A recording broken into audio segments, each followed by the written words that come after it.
Imagine you are an Olympic athlete. Okay. It is 1924, you are in Paris, and you are about to run the absolute race of your life. Right. The stakes are incredibly high. Exactly. The starting gun is just minutes away. But as you stand there on the sidelines, trying to get into the zone, you are completely wrapped head to toe in a heavy, itchy, sweat-soaked wool blanket. Oh, ugh.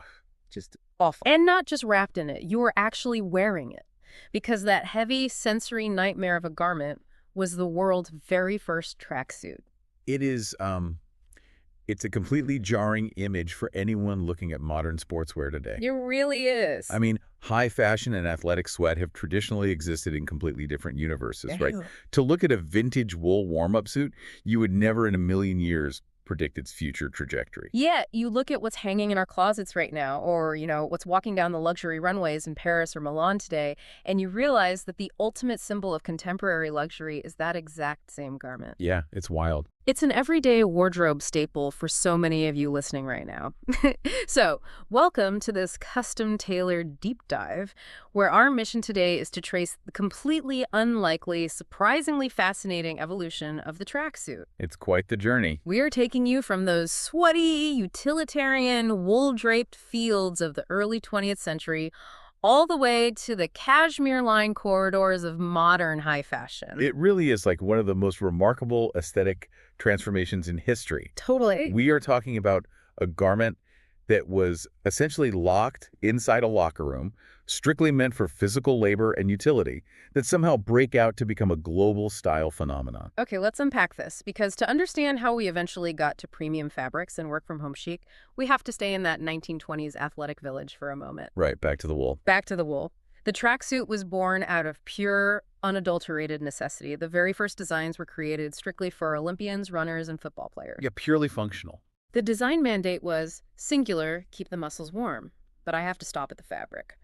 Heavy cotton and wool. It sounds so wrong to us now. I genuinely cannot fathom this. Like, when I think of coming off a track, drenched in sweat, putting on heavy wool sounds like a literal torture device. Oh, absolutely. Wet wool sags, it smells, it chafes.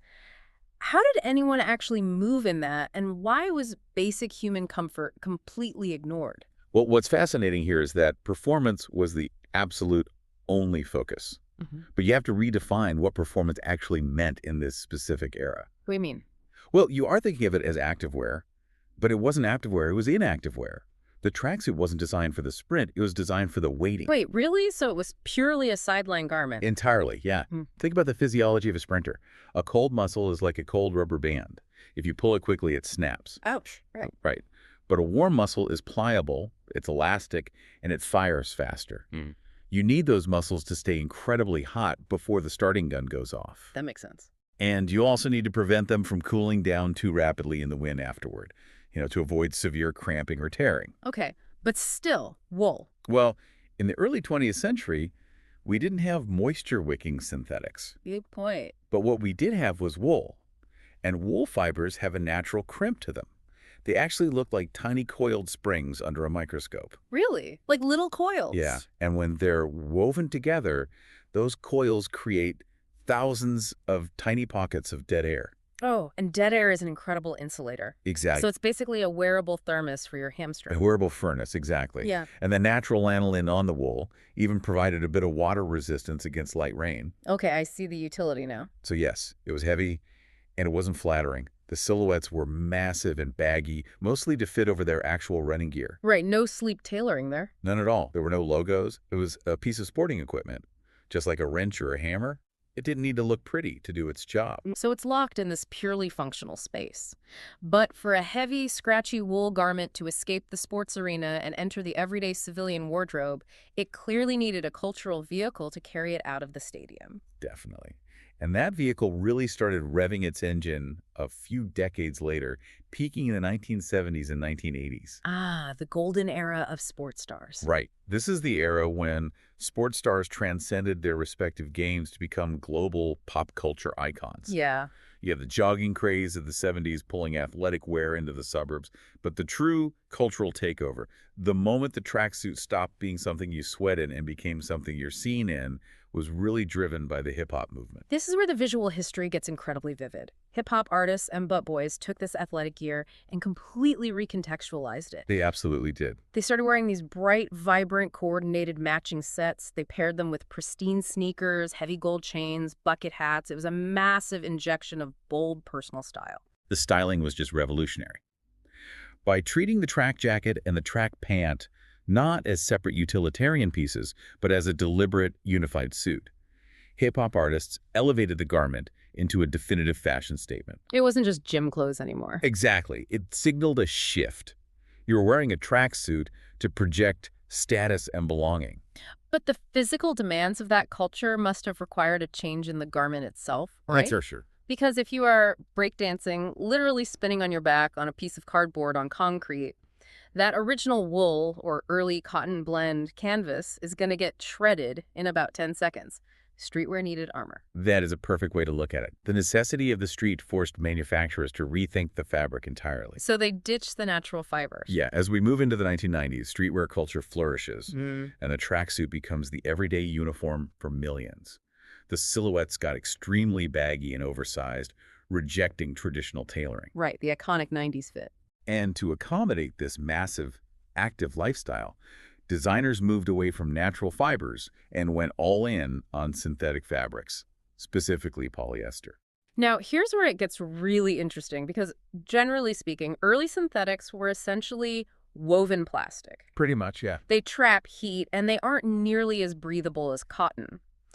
If athletic wear is supposed to be somewhat comfortable, why did synthetic polyester completely take over and dominate this entire era? Well, it comes down to a flawless marriage of material science and cultural expression. Okay, how so? You mentioned armor earlier. Yeah. Synthetic fabrics offered extreme durability. A polyester tracksuit could take a beating on the pavement and retain its shape perfectly. So no ripped knees after one dance battle. Right. It doesn't shrink, it doesn't warp. Yep. But mechanically, the real magic of polyester for the 90s aesthetic was its relationship with dye. Wait, how so? Does plastic just hold color better? It doesn't just hold it, it traps it internally. Oh. But yeah, if you dye a natural fiber like cotton, the color essentially sits on the surface of the fiber.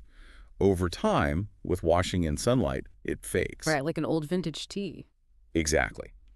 But polyester fibers are thermoplastic. When you apply disposed dyes under high heat, the actual molecular structure of the plastic fiber opens up. It physically opens. Yes, the dye turns into a gas, penetrates the core of the fiber, and then as it cools, the plastic closes back up, locking the color inside forever. Oh, wow. So the color isn't painted on, it's practically tattooed into the DNA of the fabric. Precisely. And the streetwear culture of the 90s demanded loud, neon, statement-making colors. Fire engine reds, royal blues, massive contrasting logos. Exactly. Synthetics delivered that eye-popping color consistently, and it never faded. So while it might have sacrificed some breathability, it provided the indestructible longevity and the bold visual impact that the culture absolutely required. The material literally facilitated the aesthetic. I love that. But as iconic as that baggy, loud, logo-heavy aesthetic of the 90s was, if you walk into a high-end boutique today, that is not what you see. No, not at all. For the tracksuit to get to the modern era and reach the luxury runway, it had to undergo another massive lifestyle shift. The culture pivoted. We transitioned from wanting to make a loud, defiant statement on the street to demanding seamless versatility in every single aspect of our lives. Yeah, the lifestyle totally changed. We enter the 2000s and 2010s, and we see the birth of a movement that rewired the entire global fashion industry, which is athleisure. Athleisure. That term integrated itself into our daily vocabulary so fast it gave me whiplash. It really took over. Suddenly, consumers collectively decided that we were done changing clothes 3 times a day. We wanted an outfit that could transition seamlessly from a 7 a.m. workout straight to a coffee meeting, onto a flight, and eventually into a work-from-home Zoom call. We basically stopped wanting different wardrobes for different parts of our day. We demanded maximum efficiency. And the tracksuit was perfectly positioned to be the hero of this era, but it needed a serious structural upgrade. Right, because the oversized baggy fits of the 90s wouldn't exactly work in a casual office setting. Exactly. Designers realized they needed to refine those traditional silhouettes. They swapped the massive cuts for slim, tapered legs. The loud logos vanished in favor of minimalist, sophisticated, monochrome designs. Which brings us to the luxury fashion houses. This is the milestone that completely cements the tracksuit's current status. The big league. Premium designers looked at this athleisure boom and decided to bring their high fashion playbook to the gym. Suddenly, you have track jackets cut out of cashmere blends. It's incredible. We went from scratchy sheep's wool to indestructible plastic to literal cashmere. And it wasn't just the materials, it was the construction. How do you make a tracksuit look appropriate for a dinner reservation?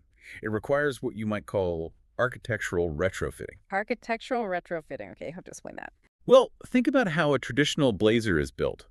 It relies on a stiff canvas interlining, shoulder pads, and rigid fabrics to create a shape that flatters the human body. Right, it has structure. Exactly. Yeah. A track jacket doesn't have any of that internal scaffolding.